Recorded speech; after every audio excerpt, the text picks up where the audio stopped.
One big mistake that can be made with internal Kung Fu training is not doing joint circles as a regular thing as part of your practice. It's got a really important element in terms of the layering of training within internal Kung Fu. So a way to see if someone's internal training is going very well is that can they express power really well? Is it clean? Is the whole body involved? And that's called Fa Jing. Fa Jing means explosive power, explosive force. It's like a bomb. When a bomb goes off, the force goes in every direction. So same with Fa Jing, generated by the hips, waist, and the legs, and then it's carried through the body via the spine, the position of the shoulders, and both arms. So even the position of your head will dictate how well your Fa Jing power is. So it means the whole body is involved when you make Fa Jing power. So it's really enabling the entire fullest expression of your physical body's power to be released in a single strike. Doesn't mean that you'll just do one strike and you think that's going to be over, but can your body issue full power out of the body in one motion as quickly as possible in the shortest time? That's what Fa Jing is about. So joint circles are really important to help that power get out for a few reasons. One is that when you train one joint at a time, or both sides of the body in terms of both shoulders at the same time, for example, you're training both hemispheres of the brain to coordinate better, to integrate your day, integrate what's happening in your body right now.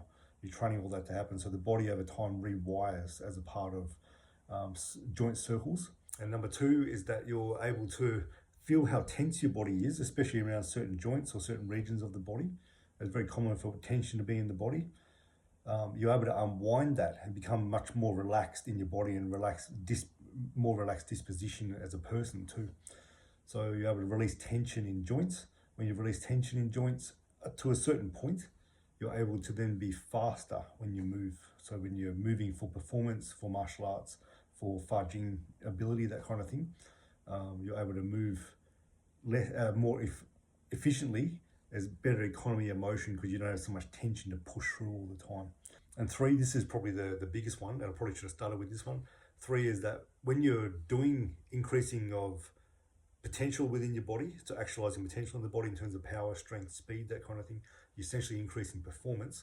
So no matter how careful or precise you are with your training, there are times when you just punched or you did something and reverberated in your spine not quite right, and it's caused a sore neck or tight muscle somewhere.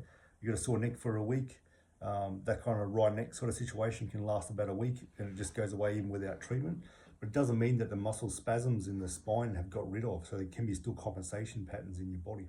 So there's four main locations where if you build tension in the body can find it difficult to release, and it's this level here, so through the whole skull, the C2, C3 level of the spine, and then S3, so at the back of the sacrum there, around piriformis level, and then the tailbone itself. So those four levels, if you've got sustaining muscle spasms in any of those areas, it can distort the entire spine and create what's called dural drag. So it'll show up as a short leg on one side when a therapist is looking at you. And then, so that can cause problems downstream in the future, so which can cause an injury that suddenly comes. It's like, I don't know why that injury is there. It's an overuse injury, maybe an injury that just doesn't bugger off, no matter how much you do therapy or treatment, that kind of thing. So when you do joint circles, it's like every day you're going through, you're unwinding dural drag in the system. You're unwinding key areas of tension that could potentially show up as an injury later, or it's just, in the easiest way, short-circuiting the nervous system, so you just can't be as functional in terms of your power and your full potential. That's probably the biggest one for regular joint circles. In addition to releasing tension out of your joints, so you become more connected, more aware of your body.